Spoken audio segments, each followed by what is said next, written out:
He waited 3 years to marry her. He had her for 9 days. On the 10th morning the bed was cold, the door stood open to the wind, and her wedding ring sat on the kitchen table like a coin somebody had decided not to spend. Everyone in town had a theory. She ran. She was taken. She was never the marrying kind. But the truth was stranger than any of them could stomach, and when the cowboy finally found his bride, she was kneeling in the last place on God's earth he would have looked, doing the one thing he could never forgive and never stop loving her for. This is the story of a man who went looking for a runaway and found something that broke him open. Stay with me. It's not what you think. The thing nobody tells you about a man losing his wife is how quiet he gets first. Not loud. Quiet. Caleb came up the wagon road at first light on the 3rd morning with his hat in his hand instead of on his head, and that's how I knew before he said a word. A man holds his hat like that when he's already started praying and hasn't gotten an answer. I was sitting on the porch rail of the bunkhouse with my bad knee propped on a feed bucket, working a splinter out of my thumb with my pocket knife, and I watched him ride that whole last quarter mile without once kicking the gelding into more than a walk. 3 days he'd been out. 3 nights. The horse was lathered to the chest and lame in the off hind, and Caleb didn't seem to notice either thing. He just came on slow, the way you walk into a room where somebody's laid out on a table. I want to set down here, plain, that I'd known the boy since he was knee-high to a barn cat. His daddy died when Caleb was 11, pinned under a wagon that the spring runoff carried half a mile downriver, and I'd been foreman on the Mercer place going on 30 years by then, so a good piece of the raising fell to me whether I wanted it or not. I'm not a sentimental man. I keep a tally book in my breast pocket and I write down what's true, heads of cattle, days of rain, who I owe and who owes me. I have never once written down a feeling, and I don't intend to start. But I will say that watching that boy come up the road with his hat in his hand was the closest I ever came. "You eat?" I asked him when he got down. He looked at me like I'd spoken Chinese. Then he handed me the reins and walked into the house, and I heard the screen door slap behind him, and that was all the conversation we had that morning. Her name was Wren. I should tell it from the start, or near enough, because if you only hear the end you'll get it wrong the way the whole town got it wrong, and I have spent the rest of my life trying to set that part straight, at least in my own book. She came to Coldwater the spring before, riding the back of a freight wagon with a carpet bag and a healing satchel, and a way of looking at you that made you feel both seen and politely overlooked at the same time. She wasn't from anywhere anybody could pin down. Folks asked. She answered in a way that gave you a sentence and took back too. Born somewhere east, she'd say, raised mostly in the territory. She kept bees for a while up in the Dragoon foothills, she said once, and that was the most anybody ever got out of her about the years before she landed in our valley. She doctored people. That's how Caleb met her.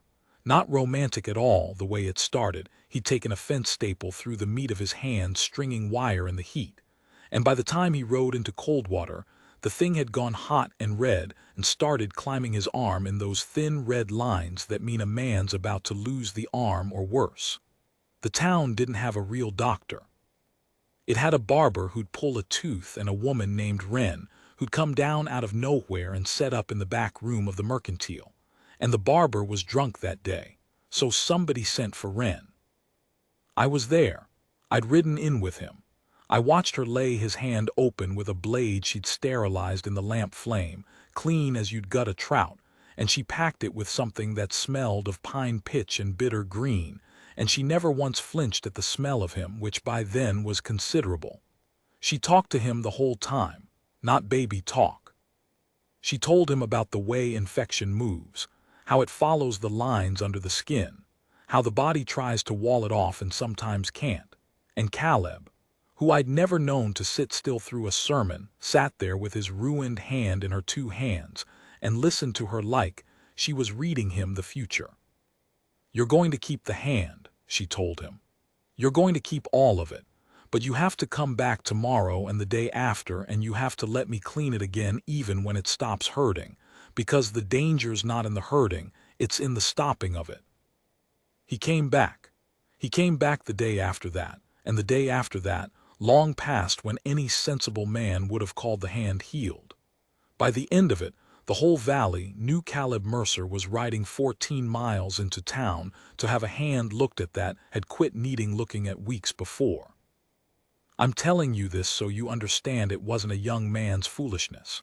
People said that later, too, that he'd lost his head over a strange woman, that any man could have told him a woman with no people and no past was a woman with something to hide.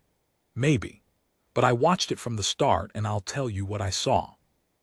I saw a man who'd been alone since he was 11, who'd buried his daddy and then 10 years later buried his mama from the consumption, who ran 400 head and a dozen men, and never once let on that the quiet at night ate at him. I saw that man find a person who looked at him and didn't see the ranch. She saw the boy holding his hat. They married in May. Small thing. The circuit preacher, a handful of us, a side of beef and 2 jars of the honey she'd somehow still had from the bees. She wore a dress the color of weak tea, and she'd pinned a sprig of something. I didn't know flowers then. I know them now. I made myself learn. She'd pinned a sprig of desert willow in her hair. And when the preacher asked did she take this man, she waited a beat too long before she said yes. And I saw Caleb's jaw go tight. And then she said it, and it was over, and we all ate beef in the yard. That beat too long. I wrote it down later in my book under the date, just 3 words. She waited first. I don't know why I wrote it.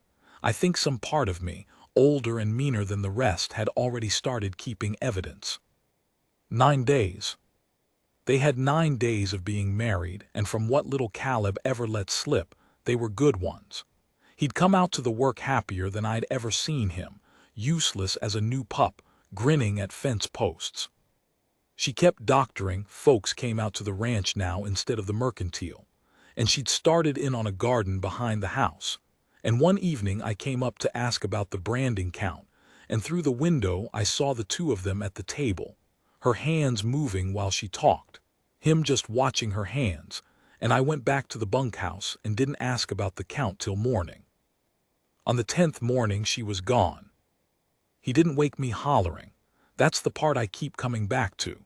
A man whose wife is gone, you'd think he'd raise the dead. Caleb came across the yard in the gray light and stood at the bunkhouse door and said my name once, quiet, the way you'd say it if you weren't sure I was real. Eli. I came out.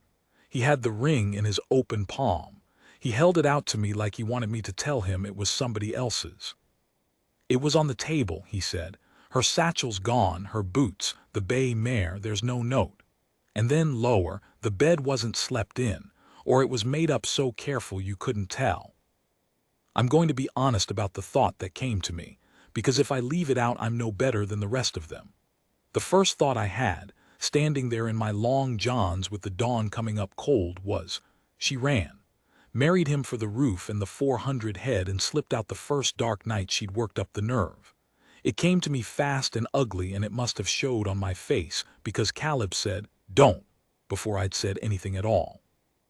Don't what? Don't think it. I can see you thinking it. I'm not thinking anything, I lied. She didn't run. He closed his hand around the ring. Eli, she left this where I'd find it. A woman who's running doesn't leave the ring. She takes it. It's gold. She left it so I'd know. Know what? He didn't have an answer for that. That was the whole trouble, right there at the start of it. He was certain of something he couldn't name, and certainty without a name is just about the loneliest thing a man can carry. We rode out within the hour. I went with him, knee and all, because a man searching alone is a man who'll ride till he falls off, and somebody had to be the one to make camp and boil coffee and say.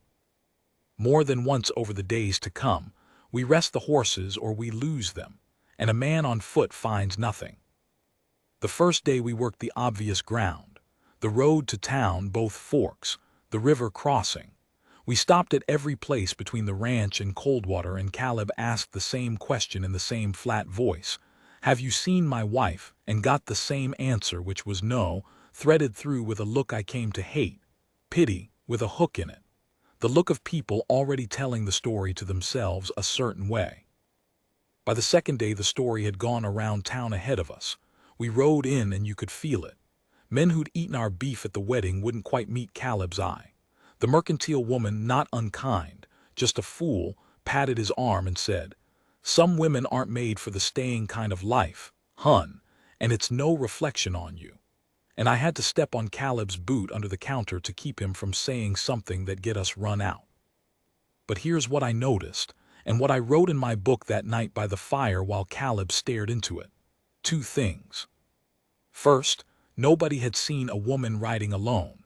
Not on either road, not at the river, not at the rail stop 20 miles south where a runaway wife would go to catch the train east and disappear for good. A woman alone is a thing people remember. They'd have remembered. Nobody had. Second, the day before she vanished, a rider had come through Coldwater. The mercantile woman mentioned it offhand, the way she mentioned everything, while she was busy being kind at us. A rider had come asking after the bee woman. That's what they still called Wren, the bee woman, asking where she'd settled. The mercantile woman had told the rider out to the Mercer place naturally and thought no more of it, and only remembered now because, well, wasn't it a coincidence? "What did the rider look like?" Caleb said. And the mercantile woman, who had been so warm and so full of comfort about the failings of women, went cool and careful in a way I'll never forget, and she said, "Indian. A young one. Apache, I judge by the rap of it. Didn't come in. Just sat the horse at the edge of the road and waited for me to come out and asked his question and went." The whole store went quiet. I want to tell you that I, Elias Hart, 61 years old that spring, foreman and fair-minded man, kept my head. I did not. The thought that came to me in that store was the thought that had been bred into every white man in that territory since before any of us could walk, and it came up out of me like bile, and I am ashamed of it to this day. They took her. That's what I thought. They came for the bee woman and they took her. And right behind that thought came the relief. God forgive me, the relief. Because if she'd been taken then she hadn't run. And if she hadn't run then Caleb wasn't a fool, and the world made an ugly kind of sense again. I looked at Caleb to see the same fear take him, the same fury, the thing that turns men into a posse. It didn't. His face had gone still, but it wasn't the stillness of a man about to ride for his guns. It was the stillness of a man hearing a question answered that he'd been afraid to ask out loud. He stood there a long moment in that quiet store with all those eyes on him, and then he said, almost to himself, "Young one, Apache." And then he said a thing that I didn't understand for days, and that turned the whole search inside out. He said, "She told me once she had a debt she'd never be done paying. I asked her to who. She wouldn't say.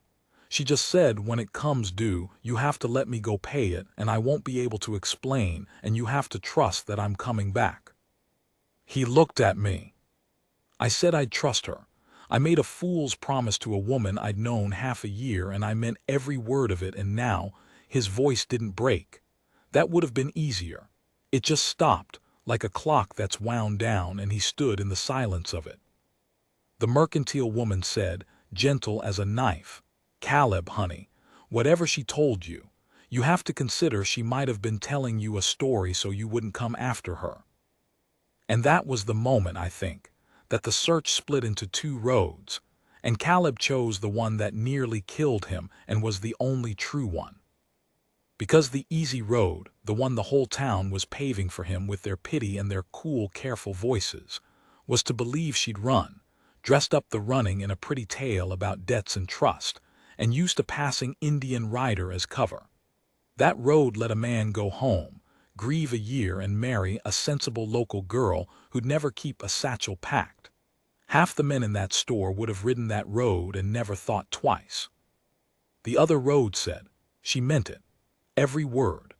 There was a debt and there was a rider and there was a reason she couldn't say, and she'd left her ring on the table so he'd know she was coming back, and somewhere out there she was paying a price for being the kind of person he'd fallen in love with in the first place, the kind who answers when she's called.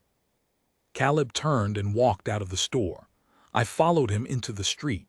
He stood by the horses with his hand on the saddle and didn't mount. "You believe her," I said. It wasn't a question and it wasn't quite an accusation, but it had some of both in it. "I don't know what I believe." He finally looked at me and his eyes were red-rimmed and dry, which is worse than weeping, take it from an old man. "But Eli, if she ran, then I never knew her at all. 9 days, fine, half a year before that, I sat in that woman's hands while she saved my arm, and I'd swear before God I knew her. If I didn't know her then I don't know anything, and I might as well not have a self at all." He swallowed. "So I'm going to find her, not to drag her back. To find out if I'm a man who knew his wife or a fool who married a stranger. I have to know which one I am. I have run cattle and buried friends and outlived 2 wives of my own, and I have never heard a thing said truer or more frightening than that." We rode east out of Coldwater, away from the rail line, away from every sensible road a runaway would take, toward the Dragoons, toward the high broken country where the bee woman said she'd kept her hives, where a young Apache rider had come from and gone back to, where no white man in his right mind rode in the spring of that bad year with the territory the way it was. That night I made the camp and boiled the coffee, and Caleb sat with the ring in his fist, turning it, and I took out my tally book to write the day down, and I found I didn't have words for it. I'd written cattle and rain and debts for 40 years, and now the most important thing I'd ever have to set down, I couldn't. So I wrote what little I knew for certain, because a man has to start somewhere. Day 3, east toward the Dragoons. Rider was Apache. Wren had a debt. C believes her. I do not know if I do. I closed the book. Across the fire, Caleb had finally fallen asleep sitting up, the ring still locked in his hand, his face slack and young in the firelight the way it must have looked before his daddy died, before any of it. I sat up the rest of that night with my rifle across my knees, watching the dark up the canyon where we'd ride at dawn, and I'll tell you the truth one more time before I close this part of it. I was not afraid for the reasons the town would have been afraid. I'd half stopped believing she'd been taken. Something in the way Caleb told it had gotten into me. I sat up afraid of the opposite thing, afraid that we'd ride up into that high country and find her, alive and well and exactly where she'd chosen to be, kneeling at something we couldn't see, paying a debt we couldn't read, and that Caleb would have to stand there and decide what kind of man he was with her looking back at him. I didn't sleep.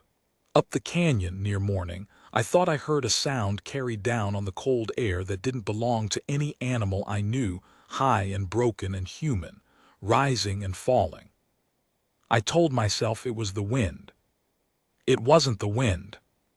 By daylight the sound was gone, and Caleb was already saddling. I didn't tell him what I'd heard. I want that set down plain, because it's the first lie I told him in that whole business, and it wasn't the last, and a man ought to keep an honest ledger of his own cowardice. I told myself I didn't tell him because I wasn't sure, because high country plays tricks with a sound, because a man riding on no sleep will follow a whale straight off a cliff. All true. But under the true reason sat the real one, which was this. If I told him I'd heard a woman crying up that canyon, then we were going up that canyon, and I was an old man with a bad knee and a rifle, and I did not want to go up that canyon. We went up that canyon. The Dragoons aren't mountains the way the word makes you picture. They're a wreckage. God took a range of good honest peaks and threw them down a flight of stairs and left the pieces where they fell, slabs the size of barns balanced on slabs the size of churches, slots and chimneys and dead-end draws, oak brush in the cracks and ocotillo standing up out of the rock like a man's bones standing up out of his skin. You could hide a whole people in there. People had. That's the thing the town never wanted to say out loud, even while they were saying everything else. The reason no white man rode the Dragoons that spring wasn't bandits, and it wasn't the rough ground. It was that the last free band in that part of the territory had pulled back into the rocks the autumn before, after the agency beef came in short and the winter came in long, and the army had spent the cold months not finding them, and everybody on both sides of it was waiting to see what spring would bring. Spring had brought us. 2 white men, one of them old, riding in after a woman. We lost the bay mare's track twice the first morning and found it twice, and the finding was Caleb, not me. I'd have told you I could cut a trail with any man in the valley, but he'd gone somewhere past skill into something closer to need. He read that ground like the ground owed him money. A bent grass blade. A stone turned dark side up. A place where the mare had balked and circled and a smaller-footed horse had come back for her, and Caleb crouched over the 2 sets of prints a long time and said, "Not to me.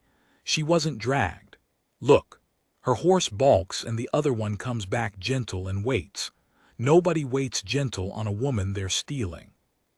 "Or," I said, "because somebody had to be the mean old man.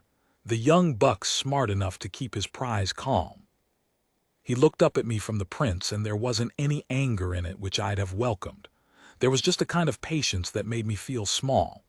"Eli," he said, "you met her. You watched her open my hand. Picture the woman who did that getting marched up these rocks against her will, quiet, leaving her ring behind so I'd come the wrong direction. Picture it real. Does it hold?" I tried to picture it. It didn't hold. I'd watched Wren sterilize a blade in a lamp flame and lecture a grown man on the architecture of infection while his arm rotted in her hands, and the truth was that woman did not get marched anywhere she didn't choose to go.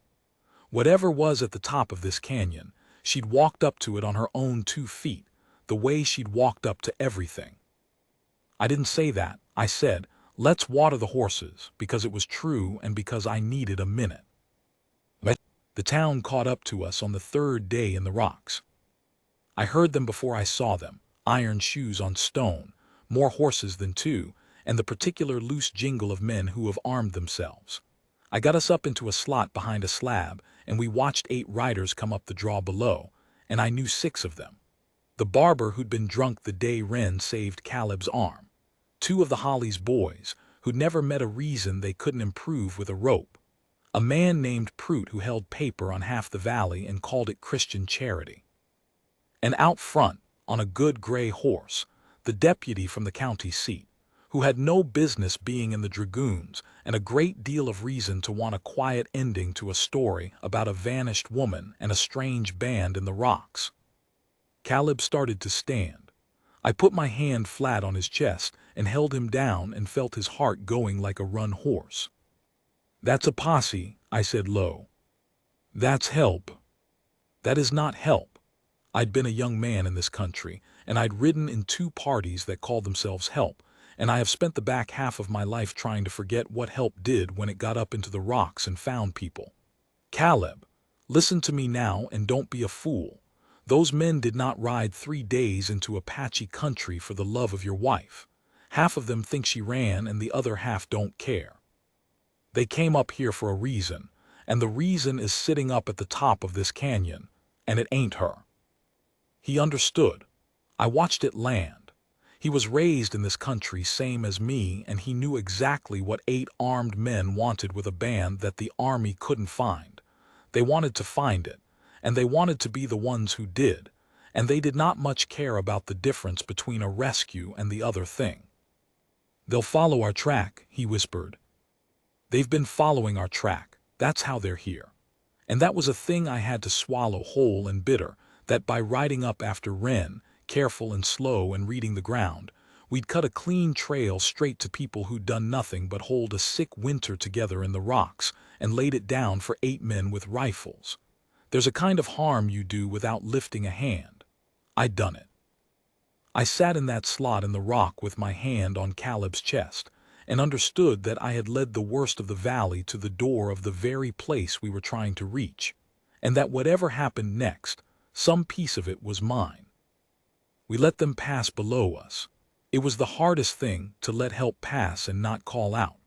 The deputy stopped where Caleb had read the prints the day before, and crouched the way Caleb had crouched, and I watched him read the same gentle story in the dirt, and I watched it mean nothing to him at all. He stood up and said something, and the Holly's boys laughed, and they rode on up the draw. When they were gone, Caleb was already moving, And now there wasn't any patience left in him, just speed. "There's another way up," he said. "I saw it yesterday, goat track up the east face. We get ahead of them, we get there first." "Get there first and do what, son?" He stopped with one foot in the stirrup and looked back at me, and said the thing that I have carried for the rest of my days, the thing that told me which of the two men he'd turned out to be. "I don't know," he said, "but if there's people up there and 8 rifles coming, then somebody who isn't carrying a rope ought to get there first, even if it's just me, even if she's not even, he couldn't finish it. Even then." He'd ridden into these rocks to find out if he was a man who'd known his wife or a fool who'd married a stranger. Somewhere in 3 days of reading her track, he'd stopped needing the answer for himself and started spending it on people he'd never met. I don't know how to say what that did to an old man's heart, except that I got on my horse with my bad knee screaming, and I followed him up a goat track that no sane person would take a horse up, because I was not going to let him do it alone, and because somewhere in those 3 days I'd stopped being afraid of the canyon and started being afraid of the men. The east face nearly killed the horses and did kill my pride, since I had to get off and lead mine on foot up the last of it, hauling on the reins with my heart slamming and the drop falling away under us into blue air.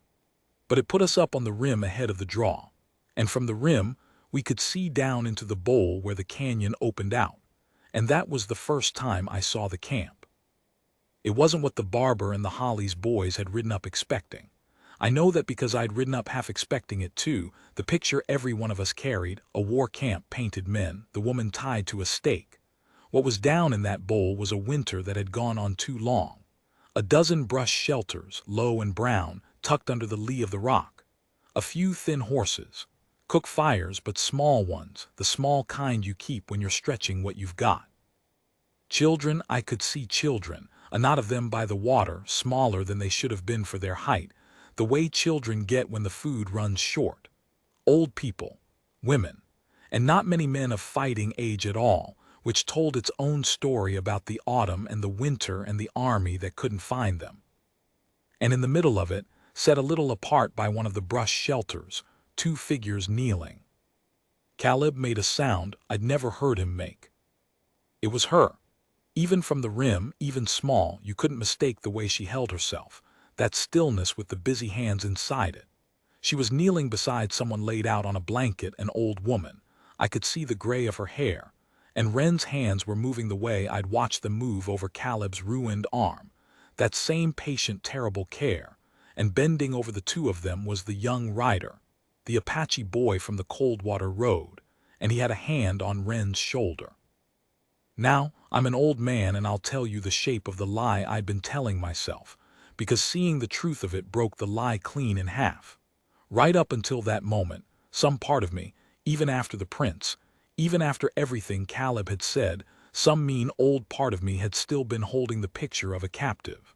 A woman taken. A debt that was somebody else's story laid over her like a blanket. Because a captive I could understand. A captive made Caleb a hero and made me a rescuer and made the 8 men below us, God help me, almost reasonable. What I was looking at down in that bowl was no captive. That was a woman who'd come home. The young rider's hand on her shoulder wasn't a guard's hand. The way the old people had let her in among them, the way the children drifted near her and away, easy, the way she knelt over the dying woman like she'd knelt there 100 times in some other life. Wren wasn't being held in that camp. Wren belonged to that camp, or had, in some long ago she'd given us a sentence about and taken 2 back. Kept bees in the Dragoon foothills. Born somewhere east, raised mostly in the territory. A debt she'd never be done paying, that would come due someday, that she couldn't explain. She hadn't been taken from her husband. She'd been called home to her people, and she'd left her ring on the table so he'd know it wasn't a leaving. I looked at Caleb to see what the truth did to him. This was the thing I'd been afraid of since the first night by the fire, not that we'd find her dead, but that we'd find her alive and whole, and exactly where she'd chosen to be, kneeling at something we couldn't read, and that he'd have to stand on a rim with the wind in his face, and decide what kind of man he was while she didn't even know he was there. He was crying, silent the way the strong ones do, the water just running down into his 3 days of beard and him not bothering to wipe it. But it wasn't the crying I'd braced for. I'd braced for the crying of a man who just learned his wife had a whole life that had nothing to do with him, a life that could reach up out of the past and take her back without so much as a word. There's a meanness that can grow in that kind of hurt. I'd seen it. I'd half expected to have to talk him down off it. That's not what was on his face. "She's alive," he said, just that. Like it was the only fact in the world and all the others could line up behind it and wait their turn. "Eli, she's alive and look at her hands, she's doing it. The thing she does, she's keeping somebody." "Caleb," I said, gentle as I knew how, "you understand what you're looking at. Those are her people. That debt, that's not a thing you stand between. She didn't run from you and she didn't get took. She went home. You understand the difference it might not come back the same." "I understand," he said.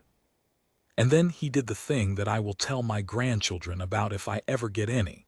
The thing that made me know I'd raised at least one part of one boy right, even if it was the smallest part, and the world did its best to beat it out of him. He didn't ride down to her. He turned around on that rim and looked back the way the draw came up, where 8 men with rifles were maybe an hour from finding the bottom of that bowl, and the thin horses and the small fires, and the children by the water and the old woman dying on the blanket. And he said, "They can't get here. Eli, whatever she is, whatever this is, those men cannot ride down into that. Not while there's a thing I can do about it. There's 8 of them. There's a draw they have to come up single file, and there's 2 of us, and there's a lot of rock."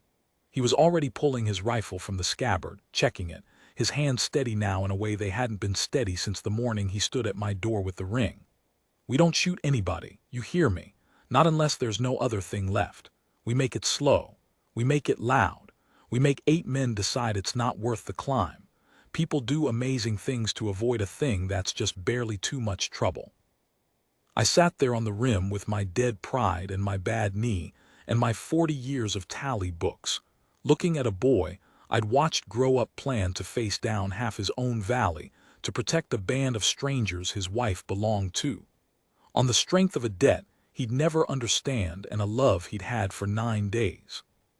"You know what happens to us," I said, "if it goes wrong. 2 white men shooting toward a posse over the heads of an Apache camp. There's no telling of that story where we come out alive or honest. I know. The town'll say she bewitched you, or that I went soft in the head and you followed me. They'll say anything but the true thing. I know. The true thing being, I had to say it out loud, finally, the whole shape of it, because I'm a man who writes down what's true and I'd been 3 days failing to. The true thing being that your wife is a healer who got called home to dying people, and you'd rather hold off your own neighbors than let her be torn off the work." Caleb looked down into the bowl one more time, at the small kneeling figure with the busy hands, who still didn't know we were there, who was bent over a dying old woman with the patience of someone paying down a debt that wouldn't ever come clean. "That's the true thing," he said. Down in the draw, faint and getting less faint, came the sound of iron shoes on stone, and a man's laugh, and the loose jingle of armed men climbing toward us out of the rocks. Caleb lay down behind a slab where he could see the draw and couldn't see his wife, and worked the lever on his rifle and waited. I got down beside him with my knee on fire and my heart somewhere it had never been, and I did the only honest thing left to an old man who'd led the wrong people up the right canyon. I worked the lever on my own. The first man up the draw was a Holly's boy, and the first thing he learned was that the rock above him could talk. Caleb didn't shoot him. I want that clear before anything else, because the town's version, when it finally settled, made us out as bushwhackers, and a man's entitled to the true account of the worst hour of his life. Caleb put a round into the slab 2 feet over the Holly's boy's head, and the canyon took that single shot and broke it into 40 shots, threw it off every wall, made it sound like the rocks themselves had decided they'd had enough. The Holly's boy's horse went straight up and sideways, and the boy went off the back of it into the brush. And for a long, beautiful moment, nobody down in that draw knew how many guns were above them or where. "That's the only kind of shooting we do," Caleb said to me, low, levering another round. "Over their heads, into the rock. We make it sound like a war, and we make sure nobody bleeds, because the second somebody bleeds, it stops being too much trouble and starts being a thing they have to finish." I have thought about that a great deal since. A younger man, a hotter man, would have aimed to thin them out 8's long odds, and the surest way to win a fight is to make it a smaller fight. Caleb understood something meaner and truer about men, which is that men will turn back from danger, but they will never turn back from a debt of blood. Kill one Hollies and you've bought the other one's whole life. Scare both Hollises and you've only spent the afternoon. So we spent the afternoon. We moved along the rim, the two of us, and we made the noise of 10. Caleb would fire from one slab and I'd crawl 30 yards on my bad knee and fire from another. And we threw our voices, called fake orders to men who weren't there. Swing left, Tom. Hold the high notch and put rounds into the dirt ahead of the horses and over the hats of the men, and once, gloriously, threw the crown of Prute's good hat without touching his head, which I will admit I did on purpose and have never once confessed in church. The draw filled up with echoes and dust and the screaming of frightened horses, and 8 men who'd ridden up easy, sure they were the most dangerous thing in the rocks, learned in the space of half an hour that they were not. The deputy was the smart one. He pulled them back behind a fall of boulders, and the firing settled into the long part, the waiting part, the part where everybody's voice has gone hoarse from yelling, and the sun starts to slide, and a decision is being made on the far side of the rocks that you can't see but can feel. It was in that waiting that Wren found us. I didn't hear her come. Nobody ever heard her come anywhere. That was a thing about her. One moment Caleb was lying behind his slab watching the boulders where the posse had gone to ground, and the next there was a woman kneeling beside him in a doeskin dress I'd never seen, with her hair tied back the way the camp women tied it, and a smear of someone else's blood dried on the heel of her hand. Caleb didn't startle. He just turned his head and looked at her, his face filthy with 3 days of dust and that afternoon's powder smoke, and the two of them looked at each other for a length of time that I, out of some last decency, looked away from. The shooting had stopped. The whole canyon held its breath with them. When I looked back, she had her hand flat against the side of his face, over the dirt and the beard, and she was crying, and he had reached up and put his hand over her hand the way he'd done at the table the night before she vanished, and neither of them had said one word yet. She said the first one, "You came." "I didn't come to take you back." His voice was wrecked from the yelling and from everything under the yelling. "I want that said before anything. I came to find out," and he stopped, because the thing he'd come to find out had answered itself somewhere on the goat track and he knew it now. "I came to find out if I knew you. And then I got up on that rim and I knew you, and I knew those were your people, and I knew what was coming up the draw, and after that there wasn't any deciding left to do." She turned and looked down into the bowl, where I could see now that the camp had gone still and watchful, the children pulled in close, the few men of fighting age standing out front of the shelters with whatever they had, which wasn't much. They'd heard the war we'd made on the rim. They'd have been forgiven for thinking it was the end of them. Instead, it had been 2 white men buying them an afternoon. "They don't understand it either," she said. "Why you do this." "I don't need them to." She looked back at him, and then she told him, fast and low, the thing she'd never been able to explain, the debt, and I'll set down the shape of it the way I came to understand it, not her exact words, because some of it she said in a language I don't have, and some of it was just the look on her face. She'd been a child in this band, not born to it, a white child, orphaned off a broken-down wagon in a bad year, the only one left alive of her family when this band found the wreck. They could have left her. By every hard law of that country and that year, with their own winter coming and their own children to feed, They should have left her. The old woman dying now on the blanket down in the bowl, she was the one who hadn't left her. She'd carried a strange dead family's living child back into the rocks and fed her out of a short supply, and raised her up among them until the day, years on, when the army and the agencies and the slow grinding of the whole world made it too dangerous to keep a white girl in an Apache camp, and they'd done the second hardest thing, which was to send her back out to her own kind so she'd live. They'd given her to a missionary woman heading east. They'd let her go so she'd survive. She'd kept bees. She'd learned doctoring. She'd come back west the long way round, a grown woman now, no people of her own, and she'd settled in a valley close enough to the rocks that she could feel them at her back. And she'd waited, the way you wait for a debt to come due that you've been wanting to pay your whole life. And then in the lean end of a bad winter, the young rider, her milk brother near enough, the old woman's grandson, had come down out of the rocks to the Coldwater Road to find the bee woman, because the old woman who'd carried a dead family's child into the rocks 40 years before was dying, and had asked, at the end, for the girl she'd saved. That was the debt, not money, not honor. A dying old woman wanted to see the child she hadn't left to die one more time before she went. And Wren had stood up from her own kitchen table on the 10th morning of her marriage and gone, and left her ring where her husband would find it, because there are some calls you don't get to weigh against anything, not even 9 days of being happier than you've ever been. I couldn't explain it, she said. If I told you, you'd have come with me. I knew you would. And I couldn't bring you up here into this with the territory the way it is. I left the ring so you'd know it wasn't a leaving. I thought, her voice failed and came back. I thought I'd pay the debt and bury her and come home and try to find the words after, and you'd either still be there or you wouldn't, and I'd have deserved whichever one it was. Caleb was quiet a moment. Down in the rocks, the deputy's voice called something to his men, and you could hear in it the particular flatness of a man talking himself into going home. "She's still living?" Caleb asked, the old woman. "Since this morning, she's waiting on something. They wait sometimes at the end, for a thing to be finished."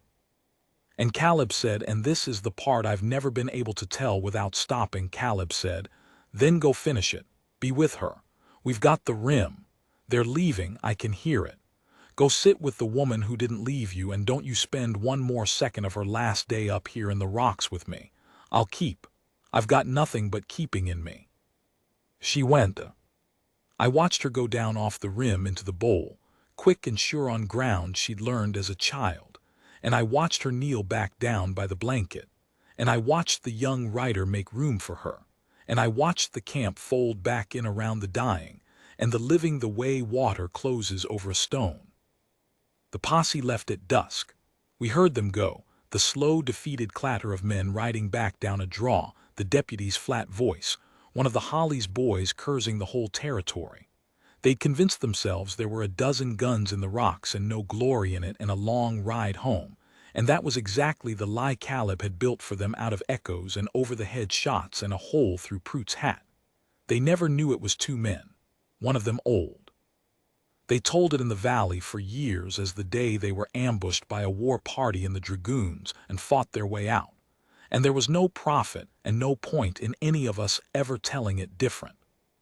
The old woman died a little after full dark.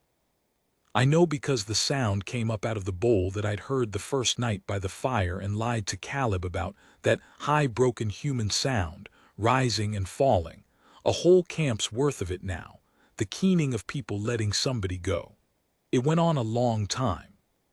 Caleb sat on the rim and listened to all of it with his hat off and the ring back on his finger, because Wren had given it back to him before she went down, pressed it into his hand without a word, and he'd put it on, and I understood that to mean something I didn't have any business asking about. I'll close it quick now, because the rest is hers to tell and she never has, and I've already set down more than a careful man should. She came home. Not that night and not the next. She stayed in the rocks the 3 days it took to do for the old woman what the people do, and we stayed on the rim and kept the watch in case the posse found its nerve again, which it never did. And on the fourth morning she walked up out of the bowl with the young rider beside her. And the rider looked at Caleb a long time, this white man who'd made a war on the rim to buy a dying camp an afternoon. And he said something to Wren in their tongue, and she answered. And whatever passed between the three of them I wasn't meant to have, so I looked at the horizon and kept my own counsel. Then the rider went back down into the rocks to his people, and Wren got up on the bay mare, and the three of us rode home. She doctored in that valley another 20 years. Folks came to forget where she'd gone that 9 days married spring, or chose to, the way a town will choose to forget a thing it can't make fit its idea of itself. They never knew the truth of it. They knew the bee woman had run off and come back, and they made it small, the way they made everything small, and Caleb and I let them, because the truth wasn't theirs and it wasn't ours either. It was hers and the old woman's, and a band in the rocks that the army never did find. But I'll tell you the thing I keep, the thing I finally found the words for and wrote in my book that fourth night, the only feeling I ever did set down in 40 years of tallies. I wrote, he went up to find out if he knew her. He found out he didn't, not the half of her, not the start of her. And he loved the half he didn't know as hard as the half he did, sight unseen, and never once asked her to be smaller so he could hold all of her at once. I don't know if that's wisdom or just a thing an old man tells himself, so the worst day of a good boy's life will have meant something. I never could decide. The last I'll say is this. Years on, near the end of her, Wren told me one evening on the Mercer porch Caleb was inside.